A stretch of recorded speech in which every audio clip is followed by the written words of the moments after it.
En este momento nosotros empezamos por Tel Aviv y saben que nos fuimos hacia el norte, aquí ahora hacia Tiberias, aquel día, el día de ayer.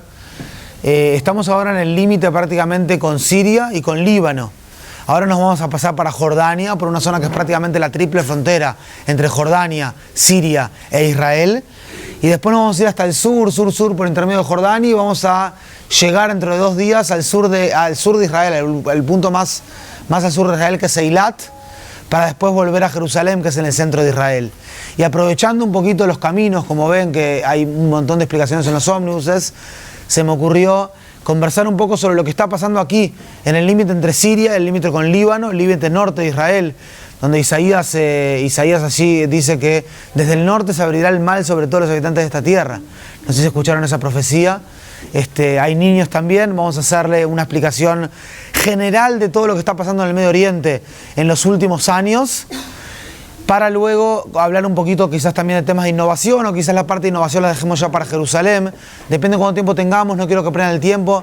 Ya los están esperando en el bautismo, también en Jordania, así que no tenemos mucho tiempo, pero por lo menos para aprovechar el tiempo que tenemos. Básicamente, señores, Israel es 1/6 del 1% del Medio Oriente. Es un país sumamente pequeño. Es un pedacito de tierra nomás de 21.000 kilómetros cuadrados, más chiquito que el Ecuador todavía, que es un país también pequeño desde el punto de vista de tierra. No obstante, ustedes saben que hoy en día el poder de los países y la fuerza de los países no tiene que ver con la tierra solamente. No tiene que ver solamente con el crecimiento horizontal de los cultivos, de la agricultura, sino que el poder y el crecimiento de los países tiene que ver con la tecnología. Es un crecimiento como más hacia arriba. En el mundo del pasado, siglo XIX, siglo XVIII, siglo XIX, siglo XX, nosotros nos encontramos con un mundo en el cual si vos tenés más tierra, entonces tenés más poder. De alguna manera, ¿verdad? Los países se querían expandir, querían ser más grandes. En el mundo de hoy en día, quizás la gente no está buscando la tierra, no está buscando, digamos, el terreno, la geografía, sino el conocimiento, la innovación. Y si Dios quiere, en el mundo del futuro, vamos a ser un mundo que no solamente va a ser el conocimiento, la innovación, sino que va a ser el mundo del espíritu. La gente va a buscar el espíritu, ¿verdad? O sea, que veníamos de un mundo de tierra, de geografía, estamos en un mundo quizás hoy en día más de conocimiento, de tecnología, o transitando, ¿verdad? Es algo, no es tan simple, estamos transitando hacia ese mundo, y con el tiempo llegaremos al mundo del espíritu, como lo dicen las Escrituras. En ese sentido, Israel, cuando se establece aquí, que conversamos, ¿verdad? El año 48 es la independencia del Estado de Israel. Los judíos están aquí desde la época de Josué todavía, pero en el año 1882 con el sionismo comienzan a regresar a la tierra de Israel. Y cuando comienzan a regresar a la tierra de Israel, en realidad las personas que estaban aquí eran musulmanes, muchos de ellos. Eran poquitos, eran muchos nómades en pueblos muy pequeños, algunos en esta zona de la Galilea, pero eran musulmanes. ¿Desde cuándo? Desde el siglo VII. Desde el siglo VII, en el que el profeta musulmán Mahoma había conquistado la tierra, los seguidores de él habían conquistado la tierra de Israel. En ese momento, digamos, la gente se convierte acá al Islam y están aquí en esta zona. Y según los escritos del Corán, los escritos musulmanes, dicen que todo lo que es, esta es una zona del Dar el Islam. Dar el Islam en árabe es el hogar del Islam, ¿sí? Y al ser este lugar del Islam, entonces judíos y cristianos pudiesen vivir aquí, pero pudiesen vivir como ciudadanos de tipo dhimmi o dami, ciudadanos de segunda categoría. No podría llegar a darse una situación en la cual haya acá un Estado democrático y judío independiente cuando esta es una zona musulmana, tribal. Entonces el sionismo, este Estado judío moderno que se establece en la tierra de Israel, es a los ojos árabes y musulmanes aquí de la zona una especie de bicho raro, perdón por la expresión, una especie de anticuerpo, una especie, digamos, de país, no país, una cosa, ¿qué es esto? ¿Qué es lo que pasa? Y por eso mismo Israel durante muchos años tuvo muchas guerras. No vamos a pasar una por una, cada una es para una charla distinta, pero tuvo la guerra de independencia en el año 1948, tuvo la campaña de Sinaí en el año 1956, tuvo la famosa guerra de los 6 días en el año 1967, ¿sí? Cuando Israel conquista toda la zona que está allí acá atrás nuestra, atrás del mar de Galilea, que ustedes la ven allí, la vieron también en la barca el otro día, que son los altos del Golán, unas 40.000 hectáreas. y otras zonas también que Israel toma porque estaba siendo atacado de esos lugares. Estuvo la famosa guerra de Yom Kippur, la guerra del Día del Perdón, ¿se acuerdan? Aquel 5 de octubre de 1973, cuando el ejército sirio desde aquí y el ejército egipcio desde allí termina conquistando, atacan a Israel en el Día del Perdón, cuando la gente estaba dentro de las sinagogas. Tuvo la guerra de 1982, que es la primera guerra del Líbano. Israel tiene 120 kilómetros de frontera con Líbano, aquí nomás, es a unos kilómetros, estoy hablando de acá, a 70, 80 kilómetros nomás. Y tuvo también la guerra del 2006, la segunda guerra del Líbano contra el Hezbollah, un grupo terrorista que está en el sur del Líbano, ¿sí? Tuvimos la guerra del 2006, el año 2007, 2008, 2009... 2012 y 2014 tuvimos operaciones militares contra el Hamas en la Franja de Gaza, que son también grupos aquí terroristas, digamos, de la zona. Básicamente, señores, estas guerras se dan porque Israel, estamos hablando ampliamente, porque Israel es un país que no es bien aceptado en esta zona.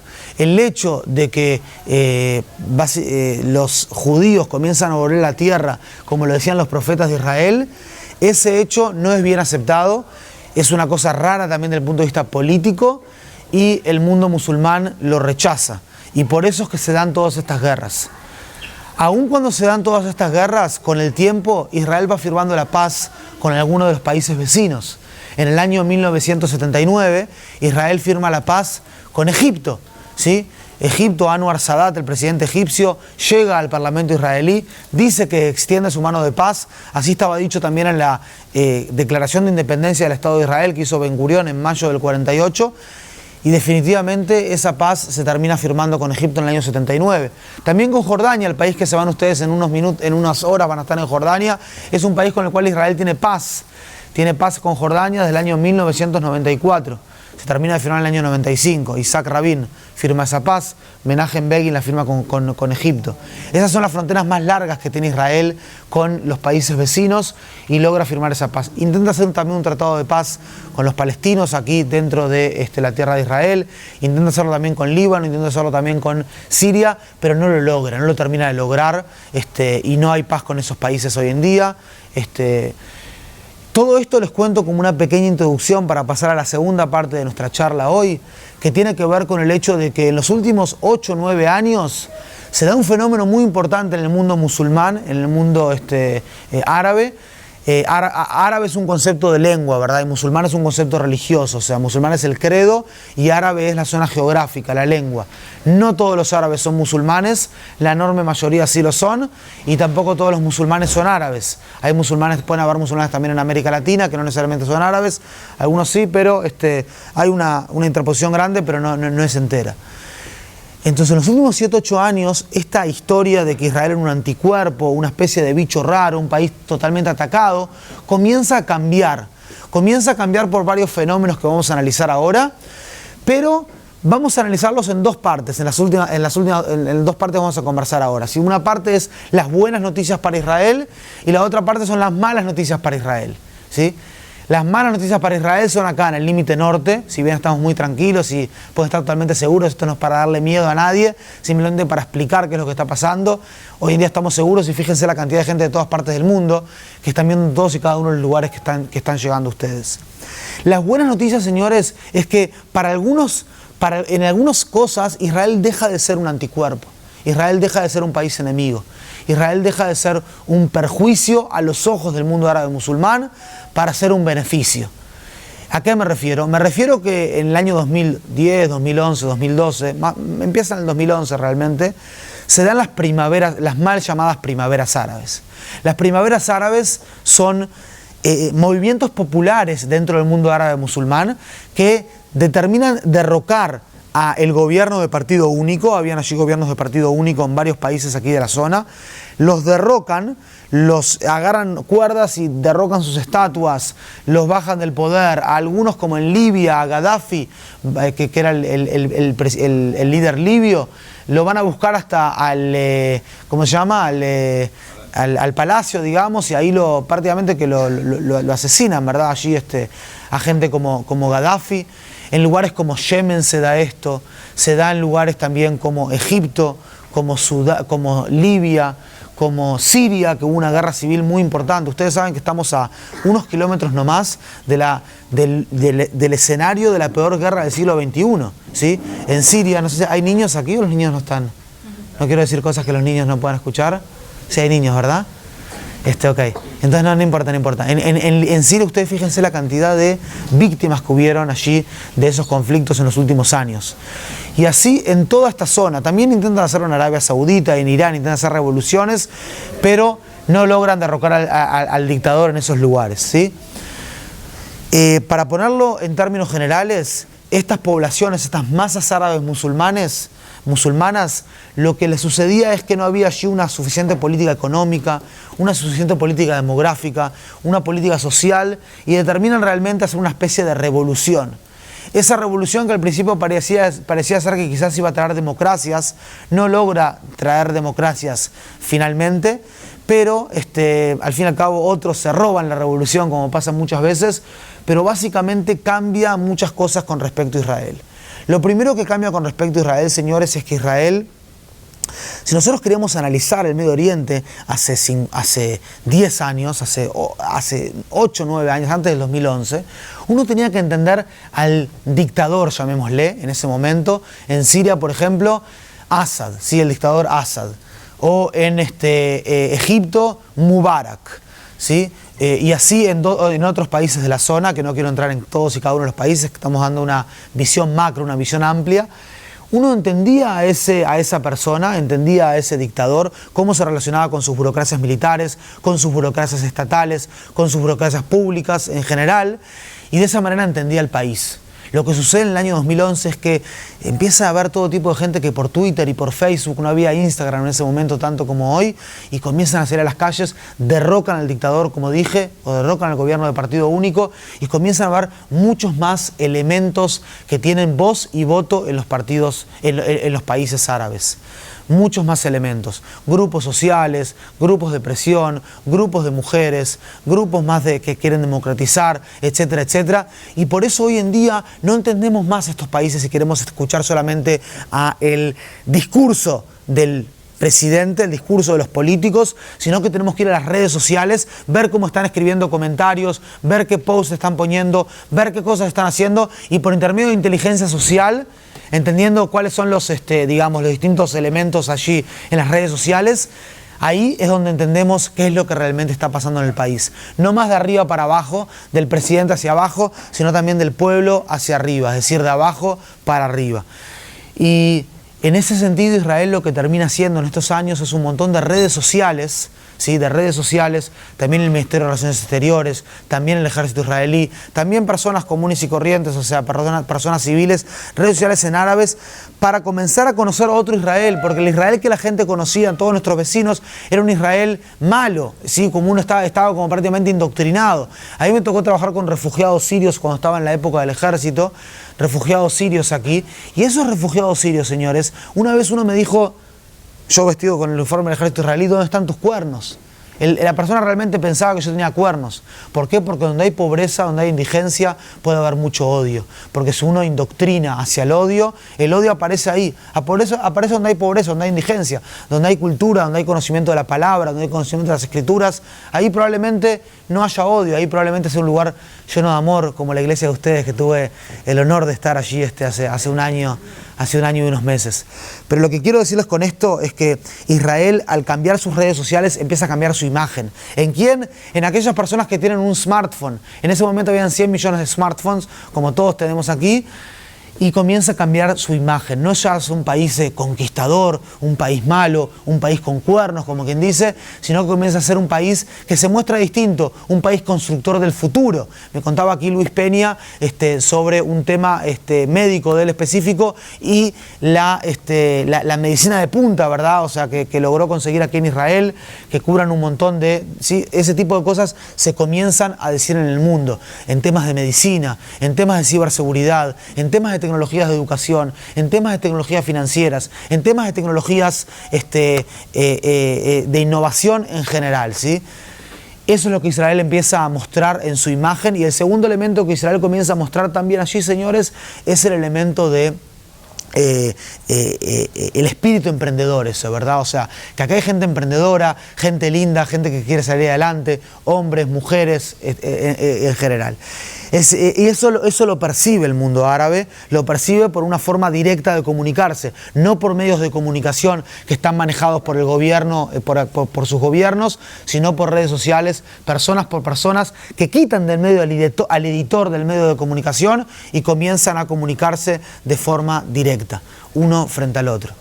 El segundo elemento central es la importancia de la religión. Ustedes saben que la religión fue muy importante, vuelve con mucho más ímpetu, muchos temas más espirituales o más religiosos. No quiero entrar en la semántica, pero quiero decir que la religión vuelve con mucho ímpetu en el siglo XXI. Pasa dentro del credo judío, pasa definitivamente dentro del credo cristiano y cristiano evangélico principalmente, ¿verdad? O sea, tenemos hoy en día casi 120 millones de evangélicos, de cristianos evangélicos en América Latina.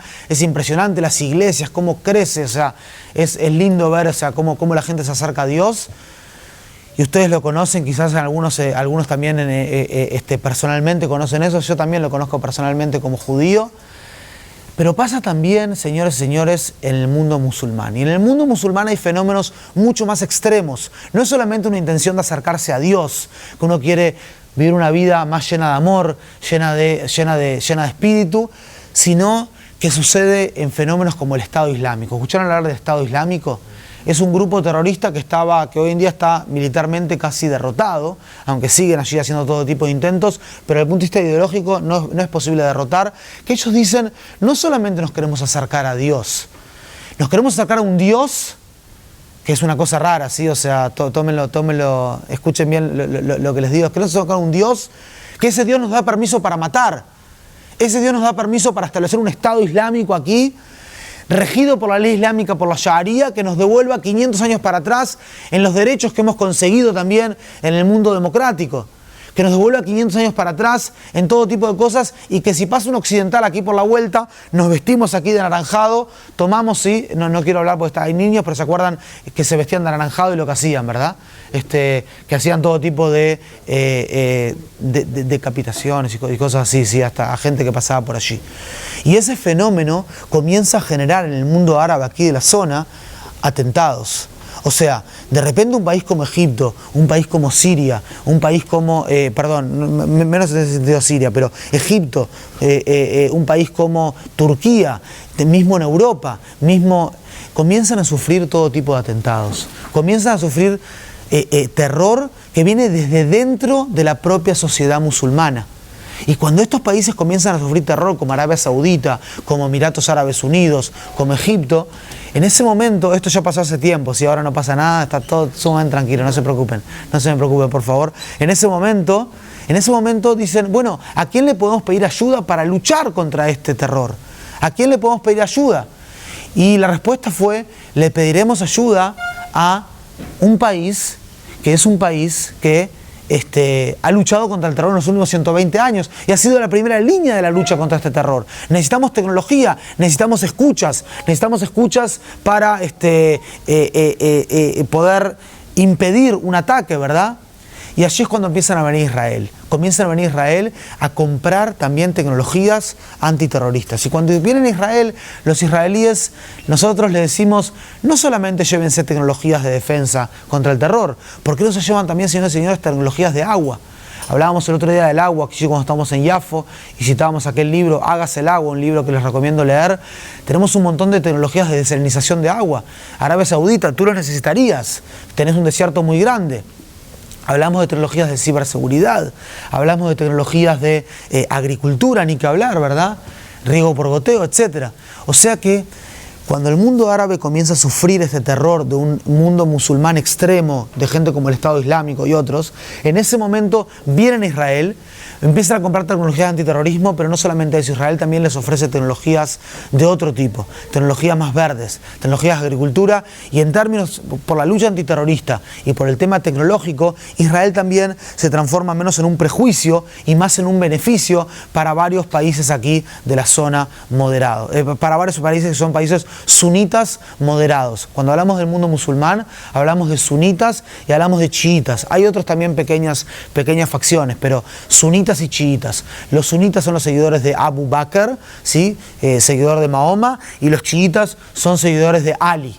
Todos los musulmanes que ustedes van a ver ahora en Jordania, por ejemplo, son sunitas moderados, ¿sí? Países con los cuales Israel ha mejorado sustancialmente sus relaciones en los últimos 8 o 9 años. El tercer elemento central, señoras y señores, y voy a ir redondeando con esta parte para pasar a las malas noticias, estas son las buenas noticias. El tercer elemento central es el elemento de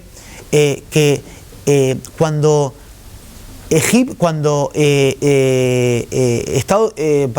Gran Bretaña, Inglaterra y Francia conquistan estas zonas de manos de los turcos. Ya seguramente conversaron mucho con Igor sobre los turcos, el imperio que estaba acá en toda esta zona llamada la Gran Siria.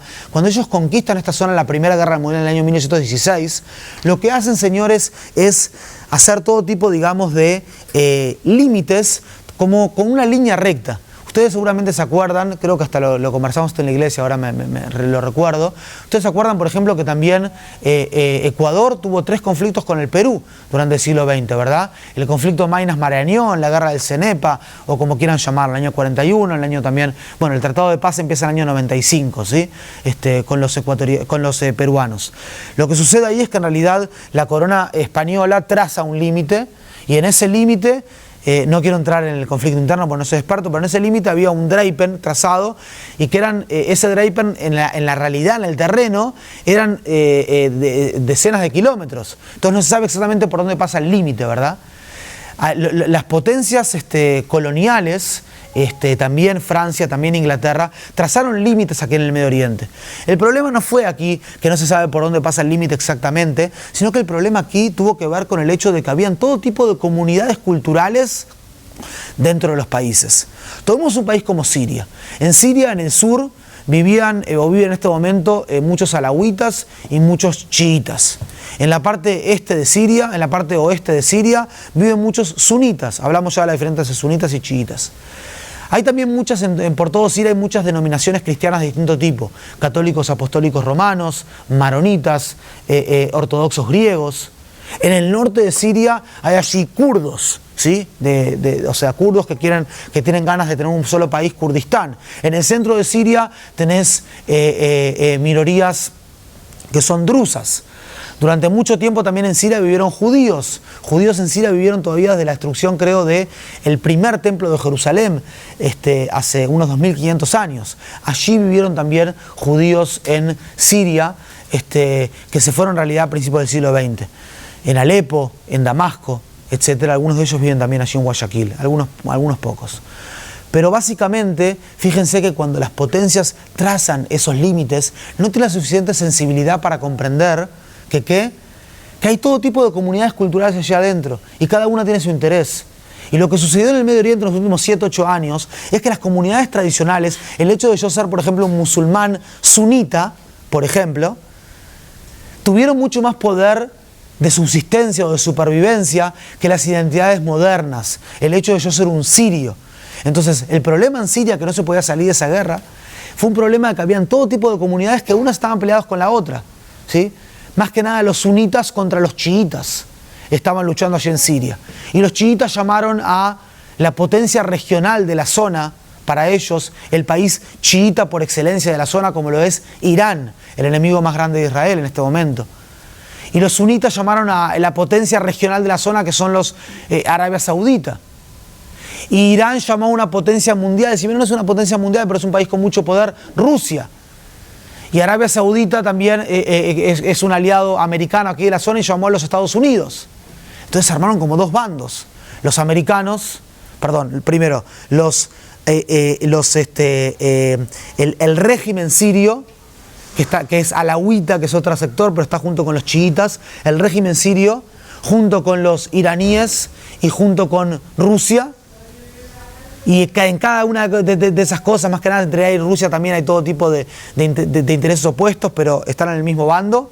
Y junto con el Hezbollah, el brazo largo de Irán, que está en el límite mismo con Israel, en el sur del Líbano, todos ellos contra unos 2.500 grupos sunitas, 2.500, así nomás, 2.500 grupos sunitas dentro de Siria, que cada uno tiraba para otro lado, con un poco de ayuda de Arabia Saudita, con un poco de ayuda americana, pero los americanos no se metieron tanto como se metieron los rusos, y ahí se armó casi que un problema tremendo. Pero básicamente lo que pasa con eso frente a Israel es que Israel en estos años dejó de ser el peor enemigo de nadie, en esos años. Siguió siendo quizás el segundo peor enemigo de todos, pero dejó de ser el peor enemigo de nadie. Y en ese sentido, Israel no era parte central del conflicto. El conflicto era de chiitas contra sunitas y sunitas contra chiitas. Israel estaba por fuera de ese conflicto. Y de alguna manera, lo que quiero decirles con esto es que digamos, hoy en día los límites que hay en el Medio Oriente, en un mapa político del Medio Oriente, los límites son límites completamente, digamos, que no existen. Hay muchos límites por los cuales pasan armas, trata de blanca, drogas, todo pasa por esos límites. ¿Por qué? Porque no importa el límite del país, lo que importa es el límite de la comunidad cultural. Si vos tenés entre Irak e Irán, que hay muchos chiitas, entonces no hay mucho tema, digamos, o sea, no hay límite ahí. Lo único que sucede es que hay chiitas y todo pasa por el límite, ¿me explico? O sea, los estados tienen menos límites, están como contestados, tienen una menor autonomía, y lo que tienen la autonomía son las comunidades culturales, no importa dónde ellas vivan y no importa si viven entre un país y el otro, ¿me explico? Es una cosa rara de entender capaz para un sudamericano, que uno diga, mira, yo soy uruguayo y soy cristiano, no tiene nada de malo, sigo hinchando por Uruguay en el Mundial y sigo yendo a la iglesia los domingos. O sea, ¿cuál es el problema? Pero aquí sí realmente es como que las identidades un poquito como que se contraponen. El tercer elemento es que Israel logra, por un lado, una coordinación táctica con los rusos muy buena, ¿sí? Que son también, tienen muchos aliados en esta zona los rusos. Y por otro lado, la subida de Trump en los Estados Unidos, no sé quién piensa cada cosa en Estados Unidos, no me meto en política de Estados Unidos, pero la subida de Trump, el pasaje de la embajada americana hacia Jerusalén, ahora de la embajada guatemalteca, también Honduras, que ha pasado su oficina económica hacia Jerusalén, son temas que de política exterior, la forma en que Israel se relaciona con dos de las potencias centrales, principalmente los rusos y principalmente y sin ni que hablar los americanos, es una forma satisfactoria, y eso también pone a Israel en un mejor lugar, y esto es la cuarta de las buenas noticias, ¿sí? Lo pone en un mejor lugar. Los chinos, por su lado, los chinos dicen, nosotros queremos seguir creciendo económicamente, el 40% de nuestro petróleo viene del Medio Oriente, no se peleen, chicos, quédense tranquilos, nosotros tenemos que seguir creciendo y tiene que ser un peaceful raising, tiene que ser un crecimiento pacífico hacia adelante, no hagan mucho problema, queremos hacer toda nuestra ruta del Meshi y seguir armando nuestra economía. El quinto elemento central fue que Israel logra identificar esto. O sea, uno cuando tiene un problema en su vida, uno puede decir, y fue un problema grande, o sea, teníamos como todo revoluciones alrededor nuestro, cuando Israel era el centro geográfico, pero no era parte de estas revoluciones. Entonces uno puede decir, cuando uno tiene un problema en su vida, si estamos hablando de países, algo distinto, uno te puede llegar a tener un problema, Dios no quiera, de pareja, Dios no quiera, laboral, con sus papás, con sus hijos, cualquier cosa, uno dice, ¿cómo me enfrento a este problema, no? ¿Qué hago con esto ahora? Y a veces uno puede decir, bueno, voy a quedarme quieto y voy a ver cómo se mueven las fichas de todo este tablero para ver qué hago, porque no tengo ni idea de lo que hacer. O uno puede decir, puede decir un montón de cosas, cómo solucionar un problema propio en su vida. En los países también, los países a veces se comportan como personas, ¿no? Dicen algunos teóricos de las relaciones internacionales. Pero básicamente lo que sucede, lo que hace Israel en ese momento es no perder la oportunidad que le trae la crisis. ¿Igual a quién? Igual a Jacobo, ¿se acuerdan? ¿Se acuerdan Jacobo con el ángel? Israel no pierde la oportunidad que le trae la crisis. Israel hace por intermedio de distintas organizaciones dentro del país. Puede ser el Mossad, que es los servicios secretos israelíes. Puede ser el Shin Bet, que son la agencia de seguridad israelí. Puede ser también el ejército. En muchos casos también el directorio político-militar del Ministerio de Defensa, lo que se llama el Agaf Abitjoni Medini, en muchos casos también por intermedio del Ministerio de Exteriores israelí. En todos esos casos Israel comienza a hacer todo tipo de pactos, entendimientos y acuerdos con todos los países moderados de la zona, principalmente fortalecer su entendimiento con Egipto, con Jordania, con Arabia Saudita, ¿sí? Y ni que hablar también con Emiratos Árabes Unidos y algunos países allí, algunos principados allí de la zona del Golfo Pérsico. Así también con países como Kazajstán, Turkmenistán y otros varios países que están allí en el norte de Irán, en el noreste de Irán. Y de esa manera Israel, en estos 5 puntos, son las buenas noticias que tienen que ver con la salida de las primeras aras. Empezamos diciendo todas las guerras que tuvo Israel, que era un anticuerpo, una cosa rara.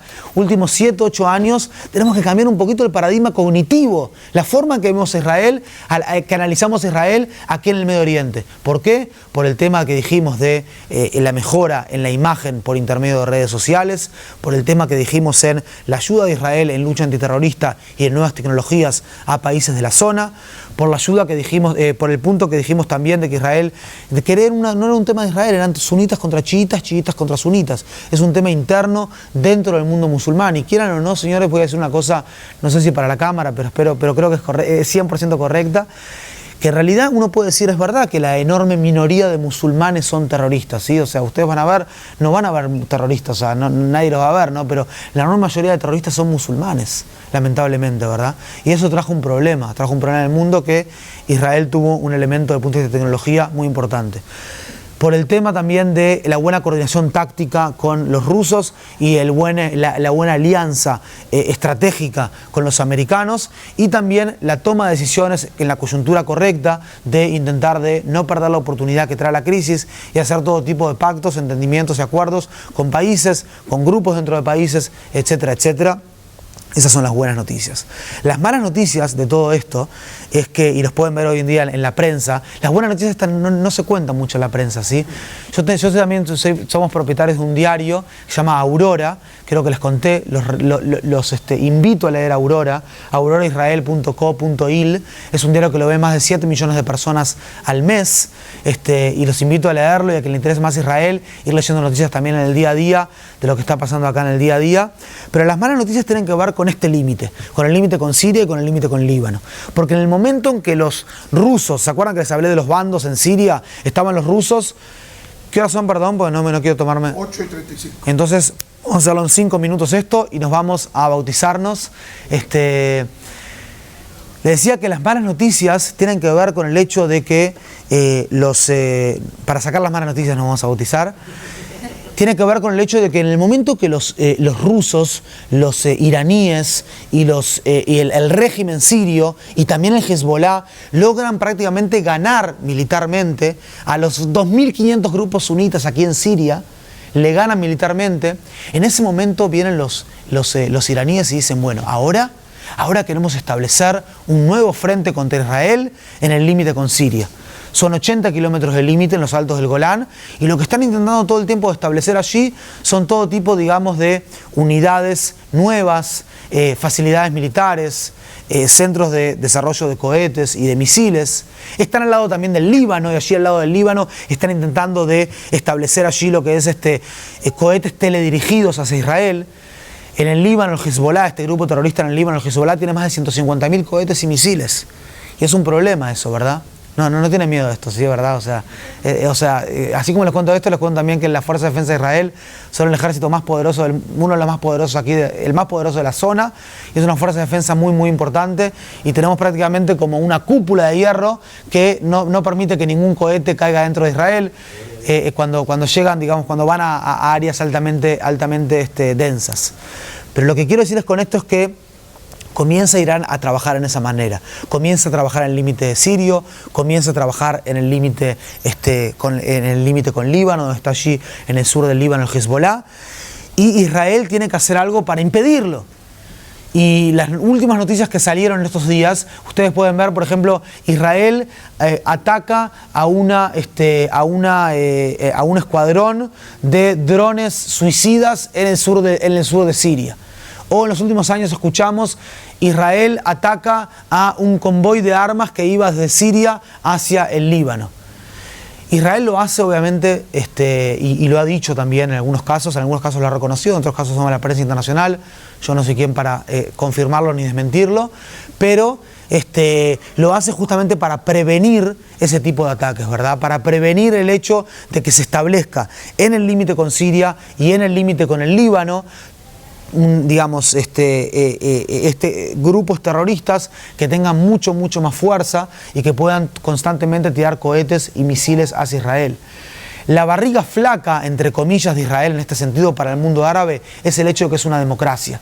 Y si tiran muchos cohetes y misiles durante una operación o durante una guerra o qué, la gente podría salir a las calles, el gobierno podría caer porque el gobierno escucha a la población, a diferencia de otros lugares, y de esa manera que el gobierno caiga y poder, Dios no quiera, ganarle en una guerra a Israel. Ustedes saben que eso no puede suceder, ¿verdad?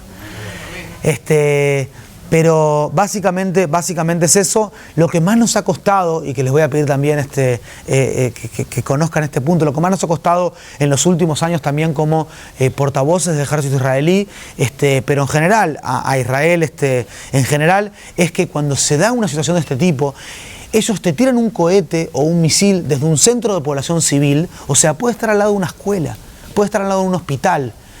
La principal base militar ahora me voy al sur, sí, pero es parecido a lo que pasa aquí en el norte, del Hamas en la franja de Gaza. La principal base militar en la última operación, Margen Protector, estaba en el subsuelo del principal hospital de la franja de Gaza. ¿Me explico? Entonces ellos te tiran de allí y cuando uno va a responder, lo hace obviamente intentando disminuir al máximo los daños colaterales, intentando de maximizar el daño a los involucrados en el conflicto, a los terroristas, y minimizar el daño a los civiles. No obstante, lo que sucede es que ellos utilizan a sus civiles como escudos humanos. ¿Me explico? Ponen a sus civiles como por delante. Es como que si... Difícil de entender, ¿no? Pero como si uno está en una situación de peligro, está con su hijo, en vez de cuidar a su hijo, le pone a su hijo enfrente, al peligro. ¿Me explico? Una cosa muy difícil para entender nosotros como occidentales, como sudamericanos, pero eso es lo que sucede. Y explicar eso es difícil porque para disminuir la tira de misiles y de cohetes, Israel tiene también que contraatacar, tiene que alcanzar las posiciones donde se están tirando estos cohetes, estos misiles, a las personas que lo están tirando, y esas son las malas noticias, ¿verdad? O sea, las malas noticias para terminar son las noticias que nos vienen ahora en este momento de Siria, del intento de Irán de abrir un nuevo frente contra Israel en Siria, del intento del Hezbollah de seguir armándose, seguir fortaleciéndose y seguir atacando a Israel como lo ha hecho en las últimas 3 décadas, y el intento también del Hamas en la Franja de Gaza y otros grupos terroristas en la Franja de Gaza, la Jihad Islámica Palestina, los comités de resistencias populares, etcétera, que en su Carta Magna dice que Israel existe, Dios no quiera, digo entre comillas, y continuará existiendo hasta que el Islam lo elimine, así como ha eliminado a muchos otros. Su intento, digamos, por su falta de gobernabilidad y por esa ideología tan exacerbada, su intento también de pasar el chivo expiatorio, de sacar el problema para el lado de Israel. Hablamos entonces, para cerrar la charla del día de hoy, y la parte de innovación ya la vamos a hacer en Jerusalén, hablamos entonces de 3 partes de esta charla. En la primera parte contamos que este país pequeño, Israel, que en el año prácticamente 1948 era uno de los países más pobres del mundo, ¿sí? Tenía solamente espíritu, tenía solamente capital humano, tenía solamente conocimiento, ¿sí? En ese momento era uno de los países más pobres a nivel de Producto Interno Bruto per cápita, y hoy en día es el país número 22 o casi 21 a nivel de Producto Bruto Interno per cápita, se fue desarrollando con el tiempo. Era un país que estuvo más que nada asediado, más que nada acechado, más que nada atacado. En los últimos 7-8 años podemos ver una especie de cambio.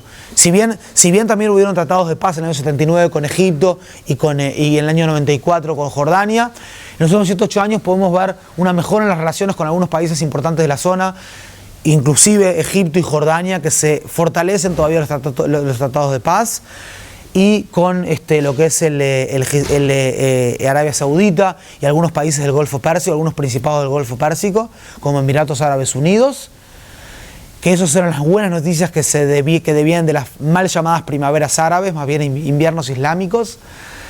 Pero seguimos teniendo malas noticias, como tenemos en los últimos años, que son las noticias que tenemos frente a los grupos terroristas que hay aquí en la zona, como el Hezbollah en el sur del Líbano, como el Hamas en la Franja de Gaza al sur de Israel, y como Irán, que es el elemento que está dándole nafta o echándole petróleo a todo el terrorismo que está pasando aquí en el Medio Oriente, en Yemen, en Irak, en Siria, en la Franja de Gaza y en otros lugares también aquí del Medio Oriente, y es también actor de varios atentados o intentos de atentados allí en la zona de, ¿cómo se llama?, de Europa y también de América Latina. Si recordamos, por ejemplo, el atentado que hubo en la Embajada de Israel y en la sede de en el año 92 y en la sede de la comunidad judía AMIA en el año 94.